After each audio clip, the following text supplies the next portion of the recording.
जय शिवराय मित्रांनो, विवेक पिंगळे 2049 या यूट्यूब चॅनलवरती तुमचं सर्वांचं स्वागत आहे। आज मी तुम्हाला घेऊन जाणार आहे औफे या गावाला। आंबेगाव तालुक्यातील मंचर शहरापासून 75 किलोमीटर अंतरावर असणाऱ्या औफे गावात मंचरवरून मंचर औफे ही एसटी बस जाते। घोडेगाव, डिंभे, आडिवरे, तिरपाड ही मुख्य गावे करत आपण औफे या गावात जाऊन पोहोचतो। पांचाळे बुद्रुक आणि तिरपाड या गावांना जो घाट रस्ता जोडतो त्या घाट रस्त्याने आत्ता माझा प्रवास चालू आहे। मान्सून जरी लांबणीवर पडला असला तरी अधूनमधून पावसाच्या सरी येत आहेत। या घाटातून प्रवास करताना विविध प्रकारच्या रानभाज्या तसेच रानमेवा आपल्याला पाहायला मिळतो। आजूबाजूच्या परिसरात भात काचरांची मशागत करण्याचे काम चालू झालेलं आहे। विरळ लोकसंख्या असल्यामुळे या भागातील रस्त्यांवरती फारशी लगबग पाहायला मिळत नाही, परंतु पावसाळ्यामध्ये या भागातील निसर्गाचा आनंद घेण्यासाठी आणि वर्षाविहारासाठी पर्यटकांची लगबग पाहायला मिळते।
आल्यानंतर आपण तिरपाड या गावात प्रवेश करतो।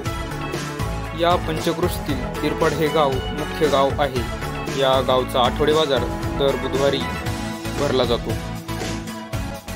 तिरपाड गावामध्ये अनेक छोटी मोठी दुकाने आहेत। त्याचबरोबर आरोग्याच्या सोयीसुविधांसाठी एक ग्रामीण रुग्णालय देखील या गावामध्ये उपलब्ध आहे।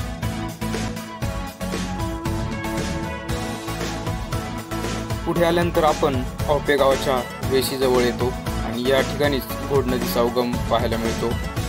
ही आहे औफे देवराई। वन विभागाने संरक्षित केलेली ही देवराई। या देवराईमध्ये अनेक उंच झाडे त्याचबरोबर शेकरू हा राज्याचा प्राणी पाहायला मिळतो। आंबेगावच्या पश्चिम पट्ट्यातील हे एक गाव आहे। या गावामध्ये कच्च्या आणि पक्क्या विटांची घरे आहेत। या भागातील जनजीवन हे भातशेती आणि हिरडा या दोन पिकांवरती अवलंबून आहे। या गावातून आपल्याला कड्याच्या जवळ गेल्यानंतर गोरखगड आणि मच्छिंद्रगड दिसतात। औफे गावातून प्राचीन घाट रस्त्याने खाली उतरल्यावर कोकणातील खोपिवली गाव येते। विज्ञानाने प्रगती केली, त्याचबरोबर शेती क्षेत्रातही प्रगती झाली आणि शेती क्षेत्राला विविध प्रकारची नवीन साधनं उपलब्ध झाली आणि शेतकरी शेती करू लागला. परंतु आदिवासी भागातील किंवा मावळ पट्ट्यातील शेतकरी अजूनही या पारंपरिक पद्धतीने आणि बैलांच्या साहाय्याने शेती करतोय.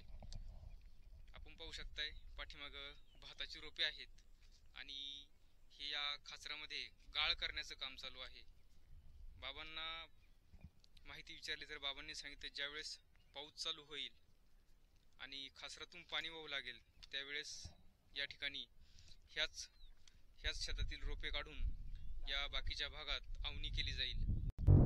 आपल्या भागात आंबे मोर पिकतो लाल आणि त्याच्यात काळी जीर पिकते, त्याच्यात कोळंबा पिकतो आणि आपल्या एकत्रीचं जर घेतलं एखाद्या 2, 4, 5 किलो तर ते इंग्रजी असं काहीतरी भाताचं नाव ते एवढं नाही सांगता येणार. भात आपल्याला घरीच खायला पुरत नाही.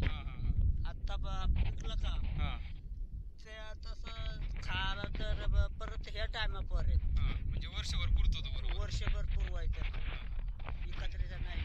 याच्या व्यतिरिक्त भात काढल्यानंतर कोणतं पीक घेता तुम्ही याच्यात पाऊस नाही त्यामुळं पिकच घेता येत नाही. पिकच घेता येत नाही. उन्हाळ्याला काहीच नाही, प्यायला पाणी एकच वेळेला मिळत नाही. त्यामुळं शेतीला वापरायला काय पाणी उन्हाळ्यात नाही काही करायला करायचं पण पाणी नाही तर करता काय नाही तर गहू शाळू काय असं केल्यावर येतंय पण त्याला पाणी नाही तर त्या उपयोग नाही करून जनावरांची खातात बाकी काय करून. आणि अजून दुसरं जंगलात जे हिरडा वगैरे होतो तेच फक्त हिरडा, बाकी काय नाही. बाकी काहीच नाही. किती शेती तुम्हाला साधारणतः? तरी शेती आमची काहीतरी 20-25 गुंठ असं. 20-25 गुंठ एकर. आणि त्याच्यापैकी भात खासर किती आहेत? भात खासर थोडीच आहेत. परवडलं दिसतंय ना पण अशी वरपंथी जास्त जागा म्हणजे डोंगर भागात जास्त. डोंगर जास्त आहे, भात शेती कमी आहे. आता शेती तरी आहे भरपूर पण त्याला डोंगर भागात कमी शेती करायची तर सावा करत येतो नागली वरण. आपल्याकडून आता नाचणी वगैरे काय होतच नाही ना? काय नाही, आता सगळं बंद आहे. रानातले जनावर येतात खातात त्याला कुठं राखायचं. बरोबर.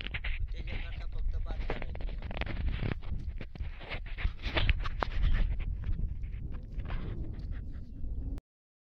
आहुपे गावामध्ये बरीचशी घरगुती हॉटेल आहेत. त्यापैकीच हे आहुपे पर्यटन व लॉजिंग यांच्याकडे आम्ही जेवणासाठी थांबलेलो आहोत. आहुपे गावात आल्यानंतर यांच्याकडे राहण्याची आणि जेवणाची व्यवस्था होऊ शकते. जेवण आता आलेलं आहे. जेवणामध्ये आम्ही चिकन मागवलेलं आहे. त्यामध्ये त्यांनी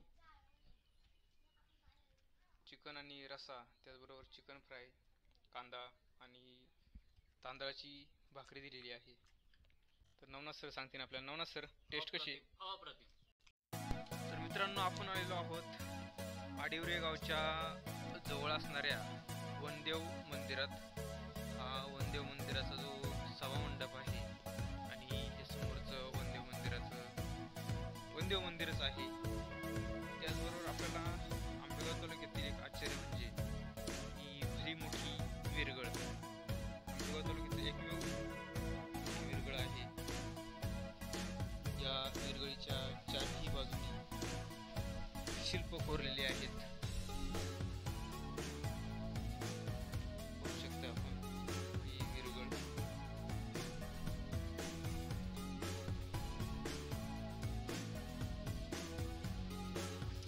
या विरगळीला शेंदूर लावल्यामुळे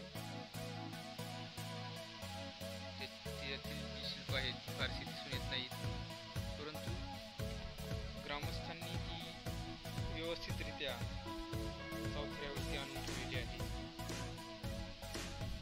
त्या विरगळीच्याच बाजूला हे वनदेवतेचं मंदिर आहे.